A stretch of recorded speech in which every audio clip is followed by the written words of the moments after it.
चलिए सुनते हैं गोदान उपन्यास का अगला अध्याय, अध्याय 16। गोबर को शहर आने पर मालूम हुआ कि जिस अड्डे पर वो अपना खोंचा लेकर बैठता था वहाँ एक दूसरा खोंचे वाला बैठने लगा है और ग्राहक अब गोबर को भूल गए हैं। वो घर भी अब उसे पिंजरे सा लगता है। झुनिया उसमें अकेली बैठी रोया करती है। लड़का दिन भर आंगन में या द्वार पर खेलने का आदी था। यहाँ उसके खेलने की कोई जगह न थी। कहाँ जाए, द्वार पर मुश्किल से 1 गज का रास्ता था। दुर्गंध उड़ा करती थी। गर्मी में कहीं बाहर लेटने बैठने की जगह नहीं। लड़का माँ को एक क्षण के लिए भी न छोड़ता। जब कुछ खेलने को ना हो तो कुछ खाने और पीने के सिवा वो और क्या करे। घर पर भी कभी धनिया खिलाती, कभी रूपा, कभी सोना, कभी होरी और कभी पुनिया। यहाँ अकेली झुनिया थी और उसके घर का सारा काम करना पड़ता था और गोबर जवानी के नशे में मस्त था। उसकी अतृप्त लालसा विषय भोग के सफ़र में डूब जाना चाहती थी। किसी काम में उसका मन नहीं लगता। खोंचा लेकर जाता तो घंटे भर में ही वापस लौट आता। मनोरंजन का कोई दूसरा सामान ना था। पड़ोस के मजूर और इक्के वाले रात भर ताश और जुआ खेलते। पहले वो खूब खेलता था, लेकिन जब से झुनिया आई तब से उसने खेलना छोड़ दिया और झुनिया के साथ वो बिल्लास करने लगा। थोड़े ही दिनों में झुनिया का जीवन ऊब गया। वो चाहती थी कहीं वो एकांत में जाकर बैठे और खूब निश्चिंत होकर लेटे सोए, मगर वो एकांत कहीं न मिला। उसे उस गोबर पर गुस्सा आता। उसने शहर के जीवन का कितना मोहक चित्र खींचा था और यहाँ इस काल कोठरी के सिवा और कुछ नहीं। बालक से भी उसे चिढ़ होती थी। कभी कभी वो उसे मारकर निकाल देती और अंदर से किवाड़ बंद कर देती। बालक रोते रोते बेदम हो जाता। उस पर विपत्ति ये कि उसे दूसरा बच्चा पैदा होने वाला था। कोई आगे न पीछे, अक्सर सिर में दर्द हुआ करता। खाने से अरुचि हो गई। ऐसी तंद्रा होती थी कि कोने में चुपचाप खड़ पड़ी रहती। कोई उससे न बोले न चाले, मगर वो यहाँ गोबर का निष्ठुर प्रेम स्वागत के लिए द्वार पर खटखटाता रहता। अस्तन में दूध नाम को नहीं, लेकिन लल्लू छाती से सवार रहता। देह के साथ उसका मन भी दुर्बल हो गया। यहाँ तो संकल्प करती उसे थोड़े से आग्रह पर तोड़ देती। वो लेटी रहती और लल्लू आकर जबरदस्ती उसकी छाती पर बैठ जाता और अस्तन मुंह में लेकर चबाने लगता। वो अब 2 साल का हो गया था। बड़े तेज दांत निकल आए थे। मुंह में दूध ना जाता तो क्रोध में आकर अस्तन को काट लेता। लेकिन झुनिया अब इतनी शक्ति विहीन हो गई थी कि वो उसे छाती पर से ढकेल भी ना सकती थी। उसे हरदम मौत सामने खड़ी नजर आती। पति और पुत्र किसी से भी उसे कोई स्नेह न रह गया। सभी अपने मतलब के यार हैं। बरसात के दिनों में जब लल्लू को दस्त आने लगी तो उसके दूध पीना छोड़ दिया तो झुनिया को सिर से एक विपत्ति टल जाने का अनुभव हुआ। लेकिन जब 1 सप्ताह के बाद बालक मर गया तो उसकी स्मृति पुत्र स्नेह से सजीव होकर उसे रुलाने लगी। जब गोबर बालक के मरने की 1 सप्ताह बाद फिर आग्रह करने लगा तो उससे क्रोध जलकर कहा, तुम कितने पशु हो। झुनिया को अब लल्लू की स्मृति लल्लू से भी कहीं अधिक प्रिय थी। लल्लू जब तक सामने था उससे जितना सुख नहीं पाती उससे ज़्यादा कष्ट पाती। लेकिन अब उसके न रहने पर उसे लल्लू की काफ़ी याद आती। लल्लू उसके मन में बैठ गया, शांत, स्थिर, सुशील और सुहास। उसकी कल्पना में अब वेदना में आनंद था जिससे प्रत्यक्ष की काली छाया न थी। बाहर वाला लल्लू उसके भीतर वाले लल्लू का प्रतिबिंब मात्र था। प्रतिबिंब सामने था तो असत्य था, स्थित था। सत्य रूप तो उसके भीतर था। उसकी आशाएं शुभेच्छाएं से सजीव। दूध की जगह उसने अपना रक्त पिला पिला कर पा रही थी। उसे अब वो बंद कोठरी और वहाँ दुर्गंधमयी वायु, दोनों जून धुएं में जलना, इन बातों का मानो ज्ञात ही न रहा। वो स्मृति उसके भीतर बैठी हुई जैसे उसे शक्ति प्रदान करती रही। जीते जी तो उसके जीवन का भार था, मगर मरकर उसने प्राणों में समा गया। उसकी सारी ममता अंदर जाकर बाहर से उदासीन हो गई। गोबर देर से आता, जल्द रुचि से भोजन करता है, प्रसन्न है या उदास, इसकी उसकी कोई चिंता न थी। गोबर क्या कमाता है और कैसे खर्च करता है इसकी भी कोई परवाह न थी। उसका जीवन तो कुछ इस तरह बीत रहा था कि जे वो निर्जीव यंत्र हो। उसके शोक में भाग लेकर उसके अंतर जीवन में बैठकर गोबर उसके समीप जा सकता था, उसके जीवन का अंग बन सकता था, पर वह उसके बाह्य जीवन के सूखे तट पर आकर ही प्यास लौट जाता। एक दिन उसे रूखे स्वर में कहा, तो लल्लू के नाम को कब तक रोई जाएगी? 4-5 महीने तो बीत गए। झुनिया ने ठंडी सांस लेकर कहा, तुम मेरा दुख नहीं समझ सकते। अपना काम देखो, मैं जैसी हूँ वैसे पड़ी रहने दो। तेरे रोते रहने से लल्लू लौट आएगा। झुनिया के पास कोई जवाब ना था। वो उठकर पतीली में कचालू के लिए आलू उबालने लगी। गोबर को ऐसा पाषाण हृदय उसने ना समझा था। इस बेदर्दी ने उसे लल्लू को उसके मन में और भी सजग कर दिया। लल्लू उसी का है, उसमें किसी का साझा नहीं, किसी का हिस्सा नहीं। अभी तक लल्लू किसी अंश में उसके हृदय के बाहर भी था। गोबर के हृदय में भी कुछ ज्योति थी, अब वो संपूर्ण रूप से उसका था। गोबर के खोचे से निराश होकर शक्कर के मिल में नौकरी कर ली। मिस्टर खन्ना ने पहले मिल से प्रोत्साहित होकर हाल में एक दूसरा मिल खोल दिया। गोबर को वहाँ बड़े सवेरे जाना पड़ता और दिन भर के बाद जब वो दिया जलाने घर लौटता तो उसकी देह में जरा भी जान न रहती। गोबर को घर पर ही उसे इससे कम मेहनत न करनी पड़ती थी, लेकिन वहाँ उसे जरा भी थकान न होती। बीच बीच में वह हंस बोल भी लेता। उस खुले मैदान में उन्मुक्त आकाश के नीचे जैसे उसकी क्षति पूरी हो जाती। वहाँ उसकी देह चाहे कि जितना काम करे, पर मन स्वच्छंद था। यहाँ देह की उतनी मेहनत होने पर भी जैसे वो कोलाहल, उस गति और तूफानी शोर का उस पर बोझ सा लदा रहता। वो शंका भी बनी रहती कि न जाने कब डांट पड़ जाए। सभी श्रमिकों को यही दशा थी। सभी ताड़ी या शराब में अपनी दैहिक थकान और मानसिक अवसाद को डुबाए करते। गोबर को भी शराब का चस्का पड़ा। घर आता तो नशे में चूर और पहर रात और आकर कोई ना कोई बहाना खोजकर झुनिया को गाली देता, घर से निकालता और कभी कभी पीटता भी। झुनिया को अब शंका होने लगी कि वो रखेली है, इसी से इसका यह अपमान हो रहा है। ब्याहता होती तो गोबर की मजाल थी कि उसके साथ यह बर्ताव करता। बिरादरी उसे दंड देती, हुक्का पानी बंद कर देती। उसने कितनी बड़ी भूल की कि इस कपटी के साथ घर से निकल भागी। सारी दुनिया हंसी भी और हाथ कुछ न आया। झुनिया गोबर को अपना दुश्मन समझने लगी। न उसने खाने पीने की परवाह करती, न उससे बात करती। जब गोबर उसे मारता तो उसे ऐसा क्रोध आता कि गोबर का गला छुरे से रेत दे। गर्व ज्यों ज्यों पूरा होता जाता उसकी चिंता बढ़ती जाती। इस घर में तो उसका मरण हो जाएगा, कौन उसकी देखभाल करेगा, कौन उसे संभालेगा? जो गोबर इसी तरह मारता पीटता रहा तब तो उसका जीवन नरक हो जाएगा। एक दिन वो बम्बे पर पानी भरने गई तो पड़ोस की एक स्त्री ने पूछा, कै महीना है रे? झुनिया ले जाकर कहा, क्या जाने दीदी, मैं तो गिनाया नहीं है। दोहरी देह की, काली कलूठी, नाटी, कुरूप, बड़े बड़े अस्तन वाली स्त्री थी। उसका पति इक्का हाँकता था और वो खुद लकड़ी की दुकान करती थी। झुनिया कई बार उसकी दुकान से लकड़ी लाई थी, इतना ही परिचय था। मुस्कुराकर बोली, मुझे तो जान पड़ता है कि दिन पूरे हो गए हैं, आज ही कल में होगा। कोई दाई ठीक कर ली? झुनिया ने भयातुर स्वर में कहा, मैं तो यहाँ किसी को नहीं जानती। तेरा मर्द कैसा है जो कान में तेल डाले बैठा है? उसे मेरी क्या फिक्र? हाँ, देख तो रही हूँ, तुम तो सौर में बैठोगी। कोई घर करने धरने वाला चाहिए कि नहीं? सास, ननद, देवरानी, जेठानी कोई है कि नहीं? किसी को बुला लेना, मेरे लिए सब मर गए।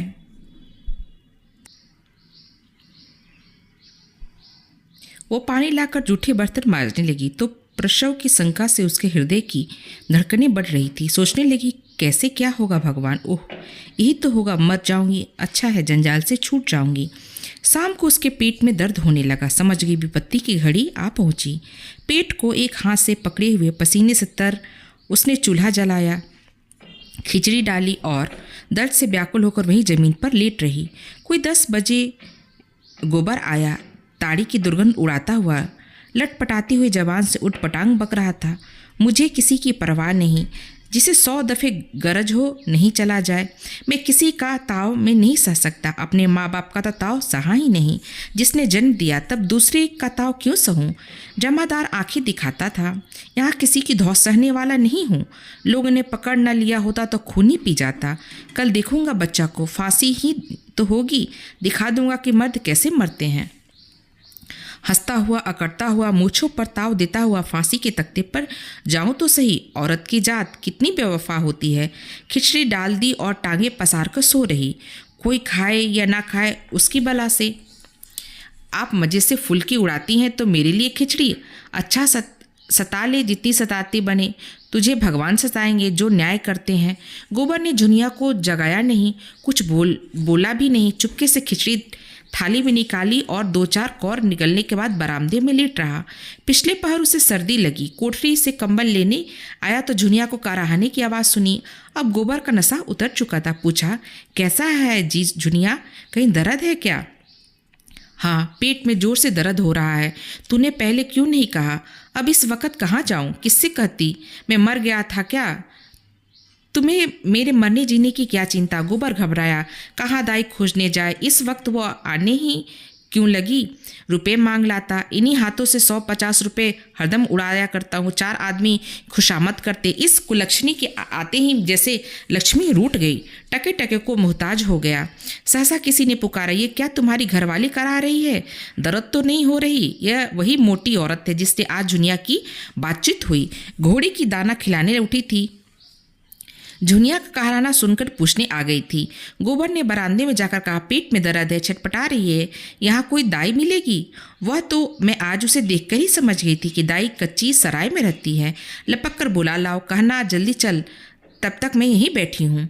मैंने तो कच्ची सराय नहीं देखी, किधर है? अच्छा तुम उसे पंखा झलते रहो, मैं बुला लाती हूँ। सही कहते हैं, अनाड़ी आदमी किसी काम का नहीं, पूरा पेट और दाई की खबर नहीं। ये कहती हुई वो चल दी। उसके मुँह पर तो लोग इसे चूहिया कहते हैं, यही इसका नाम था, लेकिन पीठ पीछे मोटल्ली कहा करते थे। किसी को मोटल्ली कहते सुन लेती तो उसके साथ पुरकों पर चढ़ जाती। गोबर को बैठे 10 मिनट भी न हुए होंगे कि वो लौट आई और बोली, अब संसार में गरीबों का कैसे निभा होगा? रार कहती है 5 रुपये लूँगी तब चलूँगी, और 8 आने रोज। 12वें दिन एक साड़ी। मैंने कहा, तेरा मुँह झुलस दूँ, तू जा, चूल्हे में मैं देख लूँगी। 12 बच्चों की माँ यूं ही नहीं हूँ, तुम बाहर जाओ। गोवर्धन, मैं सब कर लूँगी। बखत पड़ने पर आदमी ही आदमी के काम आता है। 4 बच्चे जना लिए तो दाई बन बैठी। वो झुनिया के पास जा बैठी और उसके सिर जांग पर रखकर उसका पेट सहलाती हुई बोली, मैं तो आज तुझे देखते ही समझ गई थी। सच पूछो तो किसी धड़के में आज मुझे नींद नहीं आई। यहाँ तेरा कौन सगा बैठा है? झुनिया ने दर्द से दांत जमाकर सी करते हुए कहा, अब ना बचूंगी दीदी। हाय, मैं तो भगवान से मांगने न गई थी। एक को पाला पोसा, उसे तुमने छीन लिया, तो फिर दूसरा क्यों दे दिया? मैं मर जाऊं माता तो तुम मेरे बच्चों पर दया करना, उसे पाल पोस देना, भगवान तुम्हारा भला करेंगे। चूहिया स्नेह से उसके केस सुलझाती हुई बोली, धीरज कर बेटी, धीरज धर, अच्छी क्षण भर में कष्ट कटा जाए। तू भी तो जैसे चुप साध ली, इसमें किस बात की लाज? मुझे बता दिया होता तो मैं मौलवी साहब के पास से ताबीज ला देती, वहीं मिर्जा जी जो इस हाते में रहते हैं। इसके बाद झुनिया को कुछ होश ना रहा। 9 बजे सुबह उसे होश आया तो उसने देखा चूहिया शिशु को लिए बैठी है और वो साफ साड़ी पहने लेटी हुई है। ऐसी कमजोर थी कि मानो देह में रक्त का नाम ना हो। चूहिया रोज सवेरे आकर झुनिया के लिए हरीरा हलवा पका जाती और दिन में भी कई बार आकर बच्चे को उपटन मल जाती और ऊपर का दूध पिला जाती। आज चौथा दिन था पर झुनिया के स्तनों में दूध ना उतरा। शिशु रो रो कर गला फाड़े लेता था क्योंकि ऊपर का दूध उसे पचता न था। एक क्षण को भी वो चुप ना होता। चूहिया अपना स्तन उसके मुंह में देती। बच्चा एक क्षण चूसता, पर जब दूध ना निकलता तो फिर चीखने लगता। जब चौथे दिन सांझ तक झुनिया के दूध ना उतरा तो चूहिया घबराई। बच्चा सूखता चला जाता है। नखास में पेसेंडर डॉक्टर रहते हैं। चूहिया उन्हें ले आई। डॉक्टर ने देखभाल कर कहा, उसे देह में खून तो है ही नहीं, दूध कहाँ से आए? समस्या जटिल हो गई। देह में खून लाने के लिए महीनों पुष्टिकारण दवाएं खानी पड़ेंगी, तब कहीं दूध उतरेगा। तब तक तो इस मांस के लोथरे का ही काम तमाम हो जाएगा। पहर रात हो गई। गोबर ताड़ी पिए ओसारे में पड़ा रहा। चूहिया बच्चे को चुप कराने के लिए उसके मुंह में अपनी छाती डाले हुए थी। सहसा उसे ऐसा मालूम हुआ कि उसकी छाती में दूध आ गया। प्रसन्न होकर चूहिया बोल उठी, ले झुनिया, अब तेरा बच्चा जी जाएगा, मेरी छाती में दूध आ गया। झुनिया ने चकित होकर कहा, तुम्हें दूध आ गया? हाँ री सच, मैं तो यही पतियाई, देख लो। उसने अपना स्तन दबाकर दिखाया। दूध की धार फूट निकली। झुनिया के मुंह से निकला, तुम्हारी छोटी बिटिया तो 8 साल से कम की नहीं है। हाँ 8वां है, लेकिन मुझे दूध बहुत होता था। इधर तो तुम्हें कोई बाल बच्चा नहीं हुआ।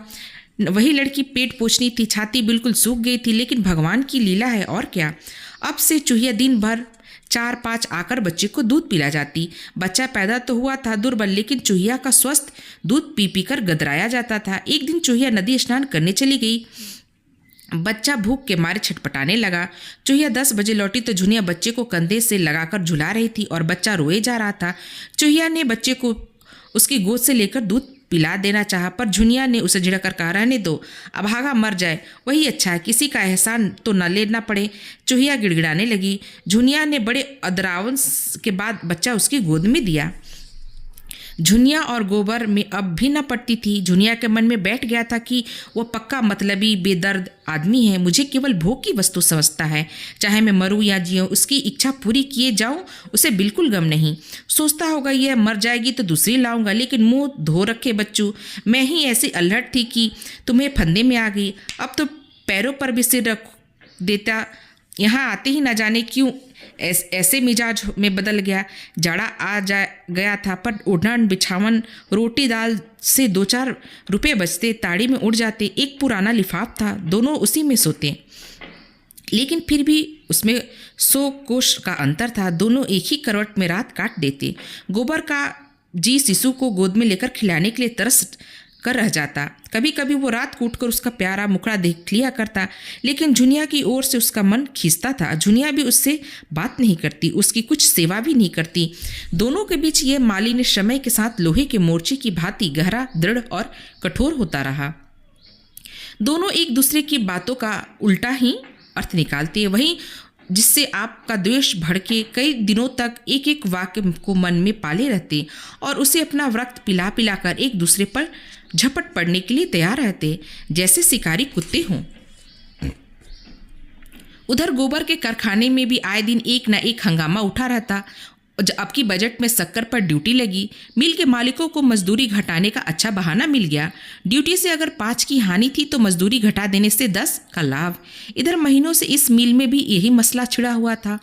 मजदूरों का संघ हड़ताल करने को तैयार बैठा हुआ था। इधर मजदूरी घटी और उधर हड़ताल शुरू। उसे मजदूर में धेले की कटौती भी स्वीकार न थी। जब उस तेजी के दिनों में मजदूरी में एक धेले की बढ़ती नहीं तो अब घाटे में क्यों साथ दें। मिर्जा खुर्शीद संघ के सभापति और पंडित ओंकारनाथ बिजली संपादक मंत्री थे। दोनों ऐसी हड़ताल कराने पर तुले हुए थे कि मिल मालिकों को कुछ दिन याद रहे। मजदूरों को भी ऐसी हड़ताल से क्षति पहुंचेगी, यहाँ तक कि हजारों आदमी रोटियों को भी मोहताज हो जाएंगे। इस पहलू की ओर उसकी निगाह बिल्कुल न थी। गोबर हड़तालियों में सबसे आगे था। उदंड स्वभाव का था ही, ललकारने की जरूरत थी, फिर वो मारने और मरने से डरता ना था। एक दिन झुनिया ने उसे जी कड़ा करके समझाया, भी तुम बाल बच्चे वाले आदमी हो, तुम्हारा इस तरह आग में कूदना अच्छा नहीं। इस पर गोबर बिगड़ उठा, तू कौन होती है मेरे बीच में बोलने वाली, मैं तुझसे सलाम नहीं पूछता। बात बढ़ गई और गोबर ने झुनिया को खूब पीटा। चूहिया ने आकर झुनिया को छुड़ाया और गोबर को डांटने लगी। गोबर के सिर पर शैतान सवार था। लाल लाल आगे निकाल कर बोला, तुम मेरे घर में मत आया करो चूहिया, तुम्हारे आने का कुछ काम नहीं। चूहिया ने व्यंग के साथ कहा, तुम्हारे घर में ना आऊंगी तो मेरी रोटियां कैसे चलेंगी। यहाँ से तो मांग जांग कर ले जाती हूँ, तब अपना तवा गरम करती हूँ। मैं ना होती लाला तो ये बीबी आज तुम्हारे लाते खाने के लिए बैठी ना होती। गोबर घूसा तान कर बोला, मैंने कह दिया मेरे घर में ना आया करो, तुम्ही ने इस चुड़ैल का मिजाज आसमान पर चढ़ा दिया है। चूहिया वहीं डटी हुई निशंक खड़ी थी। बोली, अच्छा अब चुप रहना गोबर, बेचारी अधमरी लड़कोरी औरत को मारकर तुमने कौन सा बड़ा जवामर्दी का काम कर दिया। तुम उसके लिए क्या करते हो कि वो तुम्हारी मार सहे। एक रोटी खिला देते हो इसलिए। अपने भाग बखानों की ऐसी गौ औरत पाई हो, दूसरी होती तो तुम्हारे मुंह में झाड़ू मारकर निकल गई होती। मोहल्ले के लोग जमा हो गए और चारों ओर से गोबर पर फटकारने लगे। वहीं लोग अपने घरों से अपनी स्त्रियों को रोज पीटते थे। इस वक्त न्याय और दया के पुतले बने हुए थे। चूहिया और शेर हो गई, फरियाद करने लगी। दाढ़ी जार कहता है मेरे घर ना आया करो, बीबी बच्चा रखने चला था। ये नहीं जानता था कि बीबी बच्चों को पालन बड़े गुर्दे वाले करते हैं। इससे पूछो, मैं ना होती तो आज यह बच्चा जो बछड़े की भांति कूद रहा है वो कहाँ होता। औरत को मारकर जवानी दिखाता है। मैं हुई तेरी बीबी यही जूती उठाकर मुंह पर तड़ातड़ जमाती और कोठरी में ढकेलकर बाहर से किवाड़ बंद कर देती। दाने को तरस जाते। गोबर झल्लाया हुआ अपने काम पर चला गया। चूहिया औरत ना होकर मर्द होती तो मजाक चखा देती। औरत के मुंह क्या लगे। मिल में असंतोष के बादल घने होते जा रहे थे। मजदूर बिजली की प्रतियां जेब में लिए फिरते और जरा भी अवकाश पाते तो 2-3 मजदूर मिलकर उसे पढ़ने लगते पत्र को बिक्री खूब बढ़ रही थी। मजदूरों के नेता बिजली कार्यालय में आंधी रात भर बैठे हड़ताल की स्कीमें बनाया करते और प्रातःकाल जब पत्र में यह समाचार मोटे मोटे अक्षरों में छपता तो जनता टूट पड़ती और पत्र को सभी कापियाँ तुरंत दूने तिगने दाम में बिक जाती।